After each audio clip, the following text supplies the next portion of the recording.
Et si je vous disais que quelque chose de la taille d'une montagne vient de disparaître de tous nos télescopes et qu'avant de partir, il nous a envoyé un signal si impossible que les scientifiques n'ont aucune explication.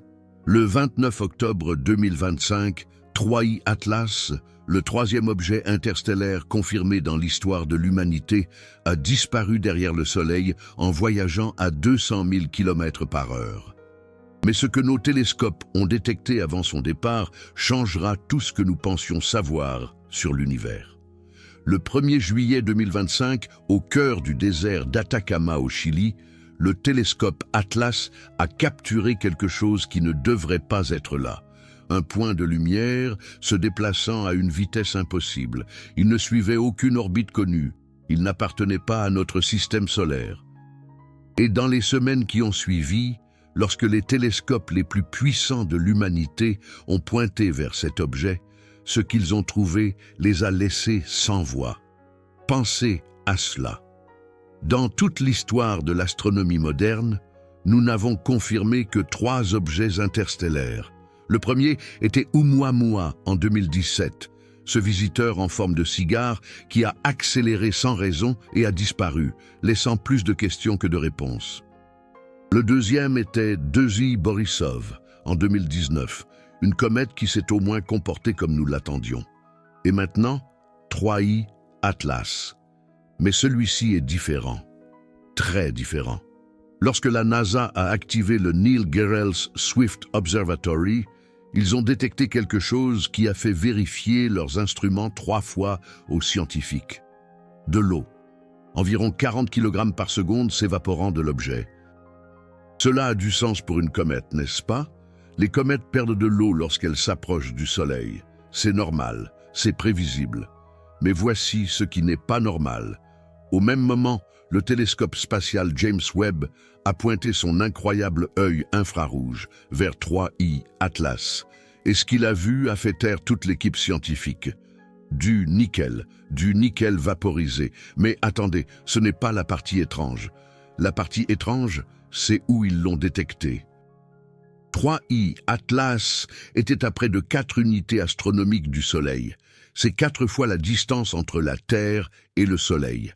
À cette distance, l'espace est si froid que les métaux ne devraient pas se vaporiser. Point final. Ce n'est pas possible.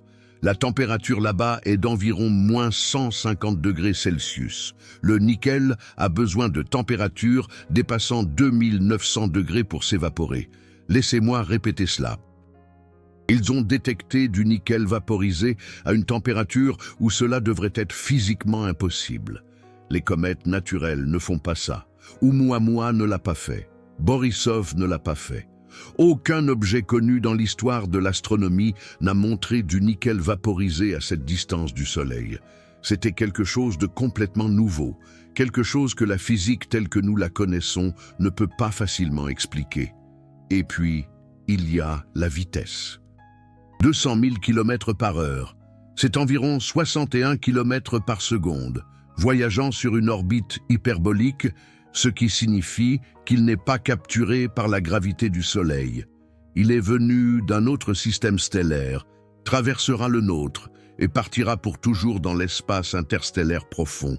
Mais voici ce qui devrait vraiment vous donner des frissons. Le professeur Avi Loeb de Harvard, l'astrophysicien qui a proposé qu'Oumuamua pourrait être une technologie extraterrestre, a spécifiquement averti du 29 octobre. Quelques jours avant, il a publié des articles exhortant les gens à prêter attention à cette date, comme s'il savait que quelque chose allait se passer. Pourquoi le 29 octobre? Parce que ce jour-là, 3I Atlas a atteint son périhélie, le point le plus proche du Soleil. Il ne serait qu'à 126 millions de kilomètres de notre étoile. Et après ce moment, il disparaîtrait derrière le Soleil de notre perspective terrestre, invisible à tous nos télescopes pendant des semaines. Loeb a suggéré que si 3I Atlas était quelque chose de plus qu'une simple comète, s'il s'agissait d'une sorte de sonde ou de technologie, le périhélie serait le moment parfait pour effectuer une manœuvre. Il pourrait utiliser la gravité du Soleil pour changer de cap. Il pourrait activer un certain type de système. Il pourrait faire quelque chose que nous ne verrions qu'après, quand il serait trop tard pour l'observer de près. Et puis, le 29 octobre est arrivé, et 3I Atlas a disparu exactement comme Loeb l'avait prédit. Maintenant, l'Agence spatiale européenne a ses orbiteurs autour de Mars, Mars Express et le Trace Gas Orbiter. Et au début du mois d'octobre, ils ont réussi à observer 3I Atlas lorsqu'il est passé relativement près de la planète rouge. Qu'ont-ils vu? Des variations de luminosité qui ne correspondent pas au modèle de rotation d'une comète normale, des changements suggérant que quelque chose dans sa surface ou sa structure modifie la façon dont elle réfléchit la lumière du Soleil. Le télescope Hubble a capturé des images haute résolution. James Webb a analysé sa composition chimique. L'observatoire Swift a mesuré ses émissions d'eau et de gaz. Et chaque télescope a trouvé quelque chose d'étrange. Quelque chose qui ne correspond pas à nos modèles de comètes interstellaires. Mais peut-être que la question la plus troublante est celle-ci. Pourquoi la NASA et d'autres agences spatiales ont-elles organisé une campagne d'observation aussi massive pour un seul objet? Ce n'est pas normal. Pour Oumuamua, il y avait un intérêt scientifique, oui. Pour Borisov aussi. Mais pour 3I Atlas, c'était différent. C'était urgent. Du moment de sa découverte le 1er juillet jusqu'à son périhélie le 29 octobre, seulement 120 jours se sont écoulés. C'est incroyablement peu de temps en termes astronomiques. Et pendant ces 120 jours, tous les principaux observatoires de la planète se sont concentrés sur cet objet. Hubble, James Webb, Swift, les orbiteurs martiens, les télescopes terrestres au Chili, à Hawaï, en Espagne. Pourquoi tant d'efforts? Pourquoi une telle urgence? Parce qu'ils savaient qu'après le 29 octobre, 3I Atlas serait perdu pour nous. Non seulement temporairement invisible, mais quittant le système solaire pour toujours. C'était notre seule chance de l'étudier, et ils le savaient. Pensez maintenant aux données qu'ils ont collectées. Le nickel vaporisé n'est qu'une pièce du puzzle. Les scientifiques ont également détecté des composés organiques complexes, des hydrocarbures, des molécules contenant du carbone. Certains de ces composés ne se forment que dans des conditions très spécifiques. Et voici la partie vraiment étrange. La composition chimique de 3I Atlas ne correspond parfaitement à aucune comète de notre système solaire. Elle est différente, elle a des signatures spectrales, suggérant qu'elle s'est formée dans un environnement complètement différent, dans des conditions qui n'existent pas ici. Cela a du sens, n'est-ce pas? C'est un objet interstellaire. Il vient d'un autre système stellaire. Bien sûr qu'il serait différent, mais la question est à quel point différent? Et qu'est-ce que cela nous dit sur d'où il vient? Les astronomes ont essayé de retracer sa trajectoire en arrière, de calculer d'où il venait à l'origine. Et voici le problème, son orbite hyperbolique est si extrême qu'il est difficile de déterminer un système stellaire d'origine. Il aurait pu voyager dans l'espace interstellaire pendant des millions d'années. Il aurait pu passer près de dizaines d'étoiles. Il aurait pu être éjecté de son système natal il y a des éons. Nous ne savons pas. Et cette incertitude est ce qui rend cela si fascinant et si terrifiant en même temps. Revenons maintenant au professeur Avi Loeb. Loeb n'est pas un scientifique marginal. Il est le directeur du département d'astronomie de Harvard. Il a publié des centaines d'articles scientifiques. Il est respecté dans la communauté astronomique. Et pourtant, il a été critiqué pour avoir suggéré que certains de ces objets interstellaires pourraient ne pas être naturels. Lorsqu'Oumuamua a inexplicablement accéléré en quittant le système solaire, Loeb a proposé qu'il pourrait s'agir d'une voile solaire légère, un type de technologie qui utilise la pression de rayonnement solaire pour se propulser. La plupart des scientifiques ont dit que c'était juste du dégazage, le processus naturel où une comète expulse des gaz et cela la pousse légèrement. Mais Oumuamua n'a montré aucune queue visible. Il n'a montré aucun signe typique de dégazage. Et pourtant, il a accéléré. C'est étrange. Pour 3i Atlas, Loeb a été plus prudent. Il a publiquement déclaré qu'il n'y a qu'une petite chance qu'il soit d'origine technologique. Mais il continue d'enquêter. Il continue de poser des questions que d'autres ne veulent pas poser. Et si 3i Atlas n'était pas juste une comète, et si c'était une sonde envoyée d'un autre système stellaire pour étudier des étoiles comme le Soleil, et si le nickel vaporisé n'était pas un phénomène naturel, mais une sorte d'émission d'un système de propulsion que nous ne comprenons pas, cela ressemble à de la science-fiction, je sais. Mais considérez ceci. Si une civilisation extraterrestre voulait explorer la galaxie, elle n'enverrait pas de vaisseaux habités. Ce serait trop lent, trop coûteux. Elle enverrait des sondes automatisées, petites, rapides, conçues pour passer près des étoiles, collecter des données et continuer vers la suivante. Et si vous voyez une de ces sondes à travers un télescope, à quoi ressemblerait-elle? Probablement à une comète, un petit objet se déplaçant rapidement, émettant des gaz. À moins que vous ne regardiez de plus près, à moins que vous ne détectiez quelque chose qui ne devrait pas être là, comme du nickel vaporisé à une distance impossible. Maintenant, je ne dis pas que 3i Atlas est une sonde extraterrestre. Il s'agit très probablement d'une comète naturelle avec des propriétés inhabituelles que nous ne comprenons pas encore complètement. Mais la beauté de la science est qu'elle nous permet de poser des questions. Elle nous permet de considérer des possibilités. Elle nous permet de chercher des preuves. Et les preuves que nous avons collectées de 3i Atlas sont étranges. Elles ne rentrent pas parfaitement dans nos cases. Elles ne suivent pas toutes les règles que nous attendons. Après le périhélie du 29 octobre, 3i Atlas est entré dans ce que les astronomes appellent la conjonction solaire. Cela signifie qu'il est de l'autre côté du Soleil de notre perspective, et la lumière brillante du Soleil rend impossible son observation. C'est comme essayer de voir une bougie derrière un phare géant. Cette conjonction solaire durera plusieurs semaines. Ce n'est qu'aux alentours du 11 novembre que 3i Atlas émergera de l'éblouissement solaire et sera à nouveau visible pour les télescopes sur Terre. Mais d'ici là, il sera beaucoup plus éloigné. Il s'éloignera du Soleil, gagnant de la vitesse alors que la gravité solaire le propulse vers l'extérieur sur sa trajectoire hyperbolique.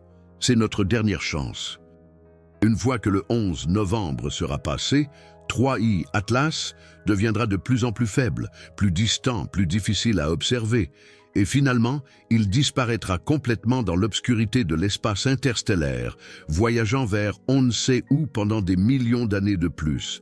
Et nous ne le reverrons plus jamais. Jamais. Pensez à cela. Cet objet a peut-être voyagé pendant des millions d'années à travers le vide de l'espace. Il est passé près de notre étoile pendant quelques semaines. Nous, l'humanité, avons eu la chance d'avoir la technologie pour le détecter, pour l'étudier, pour capturer des données. Et maintenant il part, pour toujours. Quel secret emporte-t-il avec lui? Quel mystère ne résoudrons-nous jamais? Les données que nous avons collectées seront analysées pendant des années. Les scientifiques écriront des dizaines d'articles. Ils proposeront de nouvelles théories sur la formation des comètes, sur l'évolution chimique dans l'espace interstellaire, sur la façon dont les systèmes stellaires éjectent des objets dans le cosmos. Mais cette question restera toujours. Cette petite question troublante. Et si Avi Loeb a raison? Et si un petit pourcentage de ces objets interstellaires n'est pas naturel? Et si nous sommes visités par des sondes de civilisation dont nous ne savons même pas qu'elles existent? La vérité est que nous ne savons pas. Et peut-être que nous ne saurons jamais avec certitude. Mais voici ce que nous savons. L'univers est vaste, il contient des centaines de milliards de galaxies, chacune avec des centaines de milliards d'étoiles. Les chances que nous soyons seuls sont astronomiquement faibles. Et s'il y a d'autres civilisations là-bas, certaines d'entre elles pourraient faire exactement ce que nous ferions, envoyer des sondes pour explorer. 3i Atlas nous a donné une leçon d'humilité. Il nous a montré que même avec tous nos télescopes avancés, même avec James Webb et Hubble, il y a encore des choses dans l'univers que nous ne comprenons pas, des phénomènes qui défient nos attentes. Et c'est beau. Parce que cela signifie qu'il y a encore des mystères à résoudre, il y a encore des découvertes à faire. En ce moment, pendant que vous écoutez ceci, 3i Atlas est derrière le Soleil, invisible, se déplaçant à 200 000 km/h vers sa destination inconnue. Bientôt, il réapparaîtra brièvement dans nos cieux avant de s'estomper pour toujours. Et peut-être, juste peut-être, lorsqu'il émergera de l'éblouissement solaire, nous verrons quelque chose d'autre, un comportement étrange, une anomalie supplémentaire, quelque chose qui nous fera reconsidérer tout ce que nous pensions savoir. Le 11 novembre n'est plus qu'à quelques jours. Les télescopes sont prêts, les scientifiques attendent et le monde regarde. Parce que si 3i Atlas nous a appris quelque chose, c'est que l'univers a encore des secrets à partager. Et certains de ces secrets pourraient changer notre compréhension de la réalité elle-même. Avant de continuer, je veux prendre un moment pour vous remercier d'être ici. Cette chaîne existe pour démocratiser la connaissance scientifique, pour vous apporter ces découvertes fascinantes directement sans barrière, sans paywall, sans jargon inaccessible. Si vous appréciez ce type de contenu, si vous croyez que la science devrait être pour tout le monde, envisagez de nous soutenir avec un super thanks. Chaque contribution nous aide à continuer à créer ces vidéos, à continuer à rechercher, à continuer à vous apporter les histoires les plus incroyables du cosmos. Mais que vous puissiez soutenir ou non, merci d'être ici, merci d'être curieux, merci de poser des questions. Maintenant, qu'est-ce que tout cela signifie pour nous? Qu'est-ce que cela signifie qu'un objet comme 3i Atlas soit passé à travers notre système solaire? Premièrement, cela nous rappelle que le système solaire n'est pas isolé. Ce n'est pas une bulle séparée du reste de l'univers. Les objets interstellaires traversent l'espace entre les étoiles et occasionnellement, certains d'entre eux passent près de nous. Oumuamua, Borisov et maintenant 3i Atlas. Nous n'en avons détecté que 3, mais les scientifiques estiment qu'il pourrait y avoir des milliers de ces objets passant dans notre voisinage tout le temps, trop petits ou trop sombres pour que nous les voyions. Deuxièmement, chacun de ces visiteurs interstellaires est comme une capsule temporelle cosmique. Il nous apporte des informations sur d'autres systèmes stellaires, sur des conditions chimiques qui n'existent pas ici, sur des processus de formation qui se sont produits à des années-lumière de distance. Ce sont des bibliothèques de connaissances attendant d'être lues. Et troisièmement, ils nous défient. Ils nous obligent à améliorer notre technologie, à poser de meilleures questions, à penser au-delà de nos hypothèses. Chaque anomalie, comme le nickel vaporisé de 3i Atlas, nous pousse à élargir notre compréhension de la physique, de la chimie, des processus naturels. L'avenir de l'astronomie est passionnant. Le télescope spatial James Webb ne fait que commencer sa mission.